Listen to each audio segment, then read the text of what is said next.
Hello everyone and welcome to a foundation review that is a very long time coming.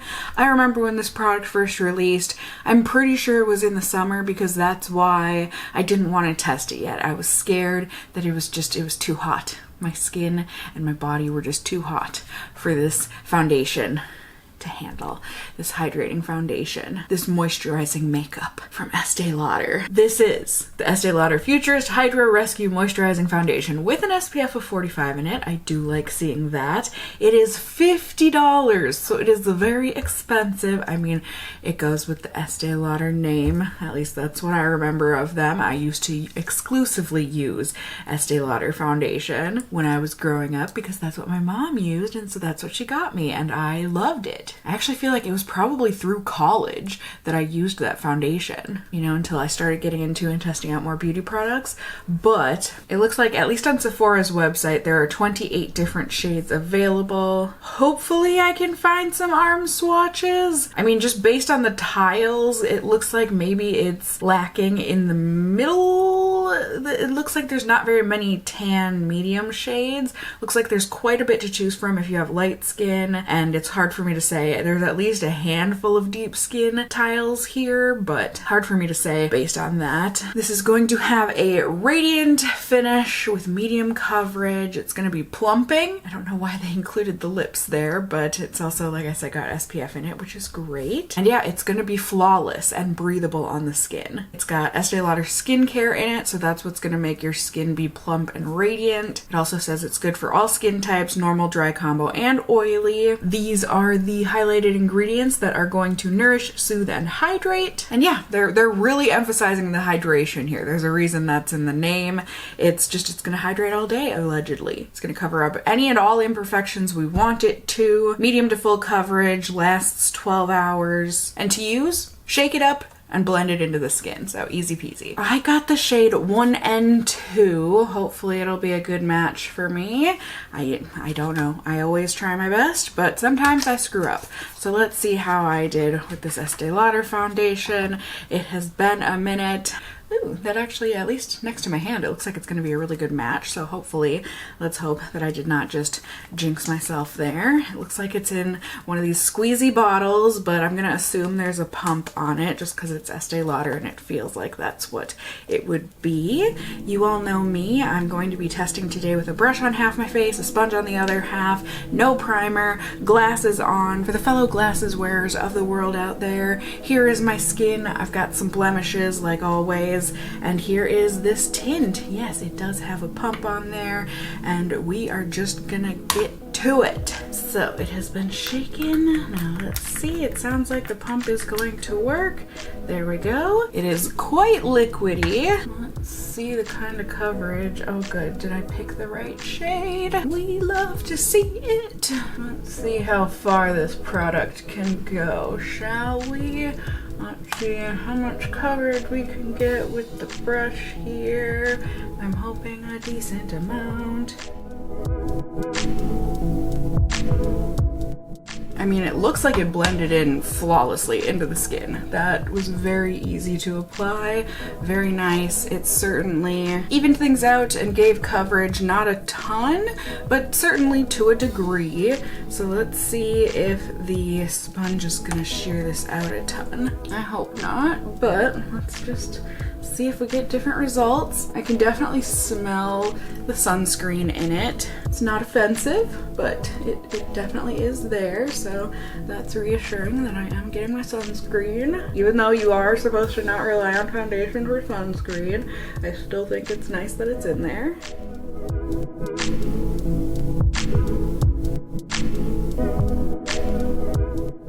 And there you have it. I actually think it gave pretty even coverage from side to side. I don't see too much of a difference, except this side might look a little more glowy from the water in the sponge, but I think overall things look good. I just want to see if I can get that extra coverage because it says it's buildable. So I'm just gonna put this where I want coverage and I'm gonna blend from there.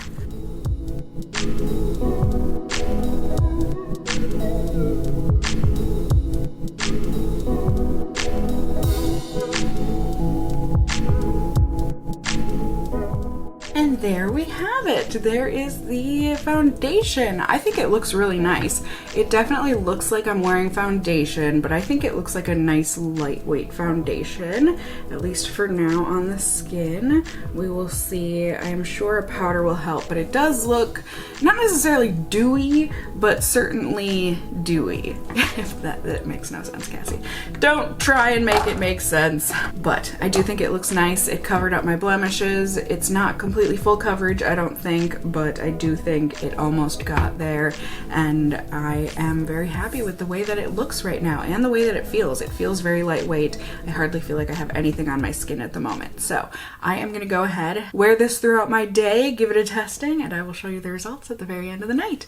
Ready? Ding! Hello everyone, good evening. It's the end of the night here on day 1 of testing, and I have got results for you.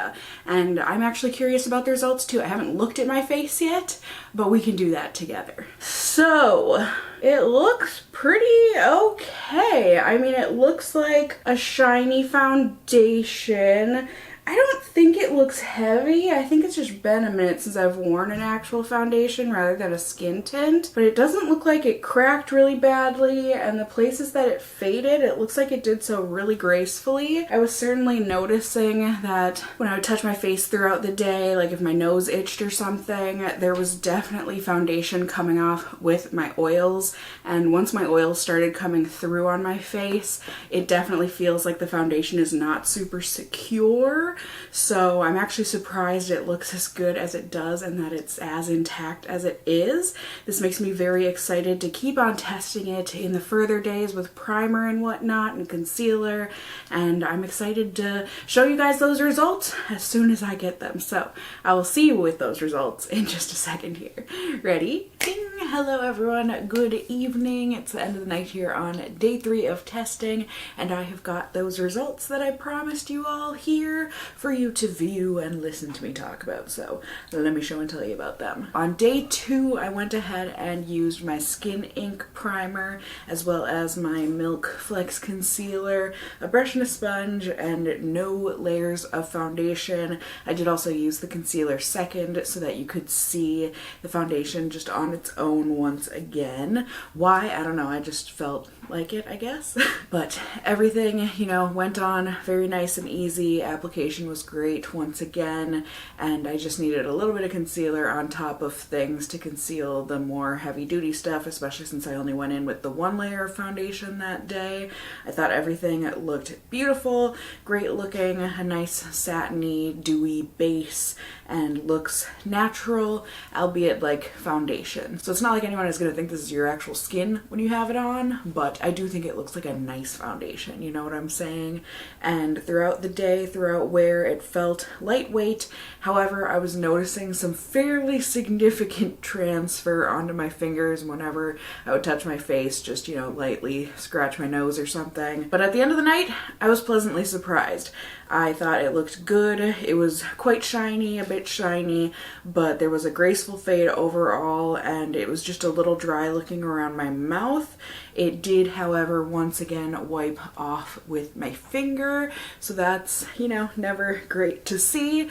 The graceful fade might have just been because I was seeing all of that transfer, and so it was making me wary to touch my face throughout the day. So on day 3 here, I went ahead and used a hydrating primer, my Smashbox, as well as my Too Faced Full Cover Concealer, and then just used a lighter layer of foundation on top of that.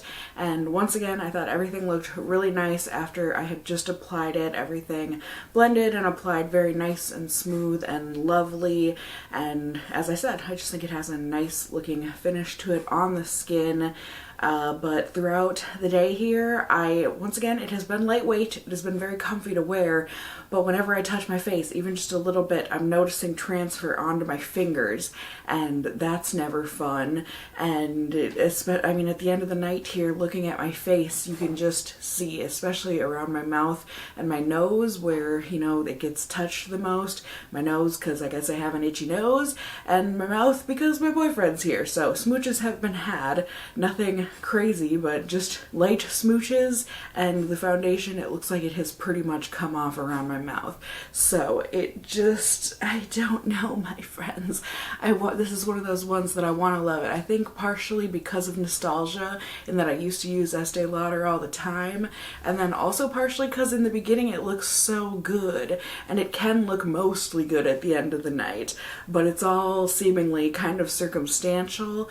And I think the biggest turnoff for me is definitely that transfer. So I guess I'm getting into pros and cons here. I can list them off really quick for you. I think mainly for the pros, it's that the application is really nice and easy and lovely. No hassle, no nothing. It's just, it blends really, really seamlessly, I think. It also has a lovely finish to it, I think. Very beautiful for foundation, and it's also lightweight throughout wear. I do want to give it that credit. It feels secure and it feels lightweight, so I have enjoyed wearing it in those aspects. However, the cons pretty much take away from all of that, at least for me, and what's important to me, in that, like I said, it wipes off and it transfers really badly, and I'm assuming because of that, the fade isn't always gonna be very graceful. I mean, in certain parts of my face, like my forehead and whatnot, I feel like it has been. But otherwise, it's a little finicky for me. And also, I doubt I would be able to wear this during the summer. You know, I would rather my skin products don't have to be based on what time of year it is, or, you know, I can mix and match with it. I can mix them together with something else.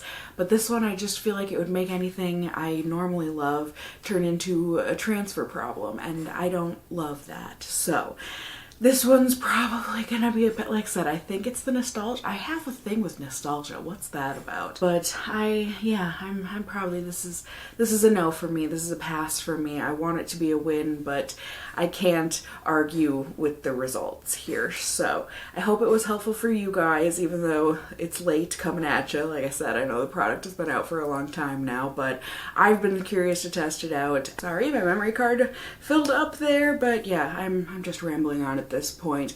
I hope the review was helpful for you guys. Certainly, as always, you can let me know any specific products you want to see me test here in the future down below in the comments. You can also just let me know how you're doing, if you enjoyed the video, if you've tried out this product, how did it work for you, and what kind of skin do you have, all that good stuff. Please tell me and the rest of the casserole fam down below.